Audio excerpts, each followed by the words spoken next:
রায়হানকে আমি এত সুন্দর করে তার বার্থডেতে সারপ্রাইজ দিলাম। আর সেই খুশিতে সে আমাকে বলল, "চলো তোমাকে আমি ট্রিট দিই।" আর আমিও অনেক চালাক আছি। খাওয়ার কথা বললে না বলতে নেই। তাই আমিও ঝটপট করে রেডি হয়ে গেলাম ও বলার সাথে সাথেই। আর আমরা আমাদের বাসার কাছেই গিয়েছিলাম রেস্টুরেন্টে। কেননা আমার মেয়ে বাসায় ছিল, ওকে নিয়ে যাইনি। কারণ রাত হয়ে গিয়েছিল। মেয়েকে ছাড়া না এখন কোথাও যেতে আর ভালো লাগে না। আগে যখন আমরা দুজন ছিলাম, দুজন একসাথে সব জায়গায় ঘোরাঘুরি করতাম। আর এখন মেয়েকে আমাদের বেশি টাইম দেওয়া হয়। যে সপ্তাহের ছুটির দিনে আমরা মেয়েকে অনেক বেশি টাইম দিই। এখন তেমন আগের মতো আর বাইরে গিয়ে ঘোরাঘুরি হয় না তেমন। ছুটির দিনে চাই যে আমরা দুজন একসাথে ওর সাথেই কাটাই টাইমটা। দুজন বারবার বলছিলাম যে মেয়েকে সহ নিয়ে আসলে ভালো হতো। আর তখন রায়হান বলছিল, "আচ্ছা রাত হয়ে গিয়েছে। নেক্সট টাইম আমরা যখন আবার আসবো তখন ওকে নিয়ে আসবো আমরা।" আর রায়হান কিন্তু আমার কাছ থেকে এখনো বার্থডে গিফট পায়নি। সে বলছিল আমাকে, "তুমি আমাকে গিফট দিবা না?" আর ওর গিফটটা এখনো বাকি আছে। আর আমি চিন্তা করছিলাম তাকে এমন কিছু গিফট দেয়া যাক যেটা তার কাজে আসবে। আর আমি সবসময় এমনটাই করি। ওর বার্থডেতে সবসময় ওর প্রয়োজনীয় কিছু গিফট করি। আর ওকে আমি বলতেছিলাম যে, "না তোমার বার্থডে গিফট দিব না।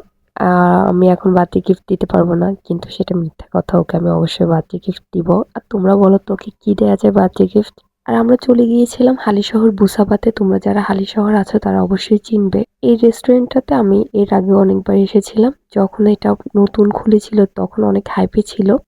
আর তখন ওদের বিহেভিয়ার তেমন একটা ভালো ছিল না। বাট এখন একটু ঠিক আছে ওদের বিহেভিয়ার। আর খাবারের কোয়ালিটিও আগের থেকে এখন মাচ বেটার। আর রেস্টুরেন্টে গেলে হয় কি, রায়হান আমাকে সবসময় বলে, "তুমি খাবার চুজ করো, তুমি খাবার চুজ করো।"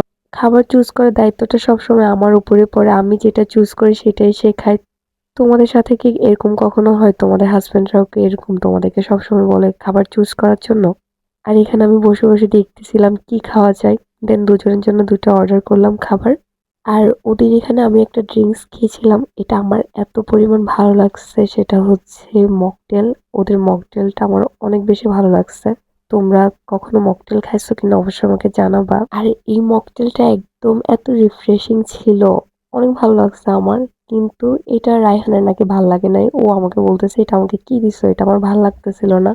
দেন আমি এটা পুরোটা নিজে একাই শেষ করে ফেললাম। ও একটুখানি খেয়ে বলতেছে ওর ভাল লাগতেছে না, ও আর খাবে না। দেন ও আর খায়নি। আর ওদের রেস্টুরেন্টটা সুন্দর আছে মোটামুটি। সেটা হচ্ছে একদম পিকচার তোলার জন্য পারফেক্ট। আমি চিন্তা করতেছিলাম নেক্সট টাইম আবার মেয়েকে নিয়ে আসবো এখানে।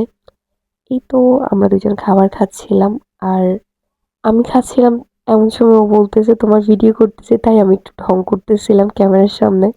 আর ওভারঅল ওই দিনটা অনেক ভালো গেছিল। আমরা ২ জন অনেক এনজয় করছিলাম। মাঝে মাঝে এরকম ঘুরতে যাইতে হয় হাসব্যান্ড ওয়াইফ এর। আর ভিডিওটা কেমন লাগলো